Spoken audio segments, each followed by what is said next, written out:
కాళేశ్వరం ప్రాజెక్టులోని అన్నారం సరస్వతి బ్యారేజ్లో సమస్య మళ్లీ మొదటికొచ్చింది. బ్యారేజ్ గేట్ల కింద భారీగా ఇసుక నిల్వలున్నాయి. గత కొన్ని నెలలుగా బ్యారేజ్ మొత్తం 66 గేట్లు ఎత్తి నీటిని నిల్వ చేయకుండా దిగువకు వదిలేశారు అధికారులు. దీంతో ఇసుక మేటలు ఏర్పడ్డాయి.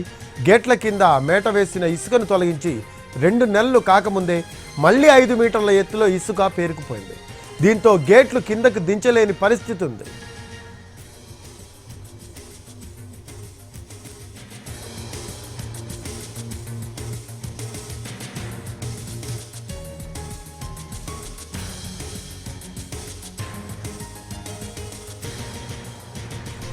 కాళేశ్వరం ప్రాజెక్టులోని అన్నారం సరస్వతి బ్యారేజ్లో సమస్య మళ్లీ మొదటికొచ్చింది. బ్యారేజ్ గేట్ల కింద భారీగా ఇసుక నిల్వలున్నాయి. గత కొన్ని నెలలుగా బ్యారేజ్ మొత్తం 66 గేట్లు ఎత్తి నీటిని నిల్వ చేయకుండా దిగువనకు వదిలేశారు అధికారులు. దీంతో ఇసుక మేటలు ఏర్పడ్డాయి.